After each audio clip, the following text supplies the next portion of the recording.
Добро утро, Суза, до тебе и до нашите гледачи. Кеот на реката Вардар во овој период од годината е полн со рекреативци и професионални спортисти кои што ја сакаат физичката активност. Доколку и вие ја сакате физичката активност, треба да знаете дека основниот предислов за квалитетно спортување е чистиот воздух. Нашиот соговорник наредниве минути во Македонија наутро, изминативе 30 години ги минува токму на оваа локација, тренирајќи и рекреативци и професионални спортисти кои што не само што изгледаат добро благодарение на неговите совети, туку се и здрави, што е особено важно, имајќи предвид пред каков здравствен предизвик бевме исправени барем изминативе 2 години. Златко Ерекиевски заедно со нас. Добро утро и благодарам за позитивниот одговор за гостување во Македонија наутро. Добро утро и поздрав до вашите гледачите на МТВ.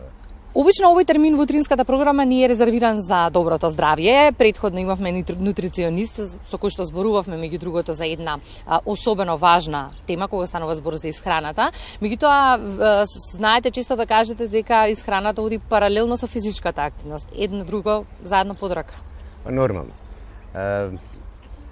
Не би било добро кога само би се тренирало, а не би се внимавало на храната. Исто така многу подобро е кога се внима на храна, паралелно с тоа и да се спортува. Рекреативно спортување не зборуваме нели за професионалното, за рекреативното, затоа што едното со другото се надополнуваат и даваат одлични резултати, како во здравствениот поглед, така и во поглед на линијата, нели, што на многумина денес има и важно.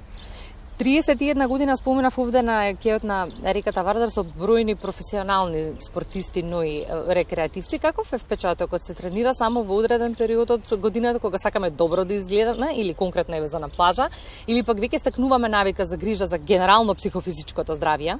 Видете, во последниве 7-8 години се буди свеста за континуирано спортување, така да преку целата година надвор во природа, така да се повеќе и повеќе има луѓе кои се тука преку целата година, а можам да кажам слободно последниве 7-8 години, таа бројка е многу зголема благодарејќи на модата, да кажам, на некој начин за учество на маратоните, на нашиот, па и на маратони во околните земји, така да тоа е еден убав позитивен тренд, кој се надевам дека ќе продолжи понатаму.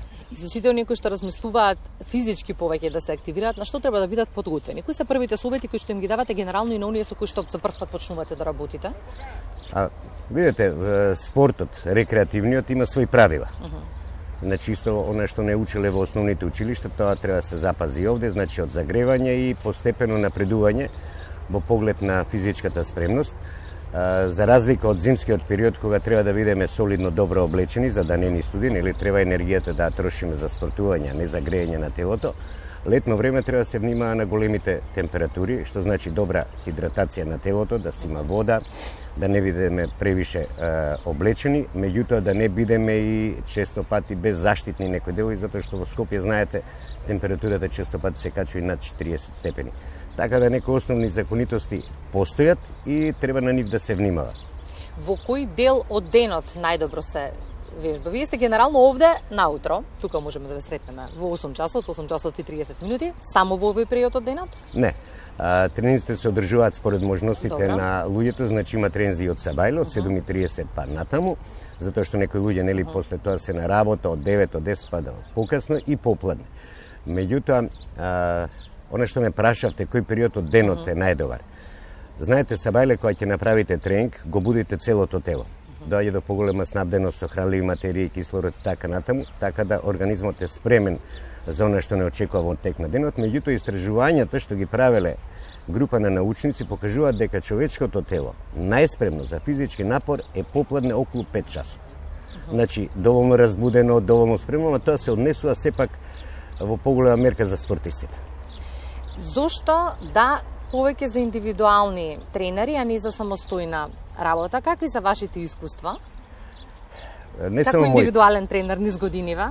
Не само моите искуства, него искуствата во целиот свет покажуваат дека секогаш е потребно некој да те води во она што го работиш, без разлика дали е тоа желба за подобрување на здравјето, на кондицијата или ке многу сега во последно време многу често околу слабењето, значи многу е подобро кога некој стручен ќе те води него самиот. Често пати знаете и сами кој се замориме, па си викаме ајде доста е за денес, утре малку поише ќе повежува, меѓутоа кој има тренер, веќе тоа е програм кој треба да се одработи. Така да големи се причините. Мотивацијата може би е по... Не само мотивација, значи и стручноста и мотивацијата и така. некого треба да го натераш уште малку, знаеме, сами полесно се откажуваме. Да.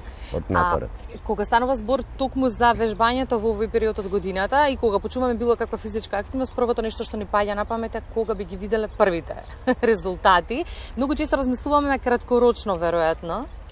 Па знаете како, има луѓе кои овдека на кејот доаѓаат да спортуваат или наводно, пред почетокот на летото да симнат малку тежина, малку да се спремат и така нато. Меѓутоа, се повеќе има, морам да кажам, уште еднаш луѓе кои континуирано спортуваат, што е многу подобро негова сезонско, да го наречам, спортување. И мојот совет би бил да не се престанува со физичката активност ни преку целата година. Може некојаш да се зголеми, некојаш да се намали, меѓутоа да не се престанува. Физичката активност е нешто што меѓу другото вам ве одржува низ годинива? Па да, јас сум сега веќе сериозно полнолетен, значи 64 години, се трудам да биде се окей. Спортувајќи. И кој сака повеќе да тренира? Има разлика, да речеме, помеѓу полот, возраста? Кој полесно се мотивира? Од лично искуство ќе ви кажам дека во зимскиот период овде надвор има повеќе спортисти од женски него машки. Не знам зашто, меѓутоа повеќе има спортисти женски него машки. Во текот на ковид пандемијата паралелно работевте? Да, апсолутно, со тоа што некои основни принципи се запазува, меѓутоа и тогаш имаше доста народ овде на кејот. Неслучајно ве прашувам, бидејќи постојано потенцира и докторите дека за време на ковид пандемијата е добра физичката активност, најмногу во контекст на зачувување на психофизичкото здравје. Па не само тоа, мислам дека пандемијата направи други проблеми психолошки, психички, така да луѓето поминувајќи овде надвор или наводно или било каде, стануваа посвесни за она што им треба и го подобруваат здравјето. Беа похрабри понатаму.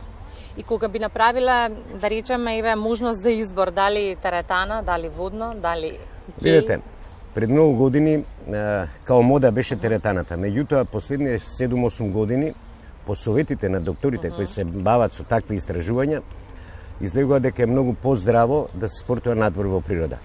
Покрај можностите што ги дава природата, многу е важен психолошкиот момент. Значи, тренирате во природа каде што има река, дрвја, убава околина, птици и така натаму, така да јас им верувам нив. Благодарам за разговорот. Ви благодарам и вам.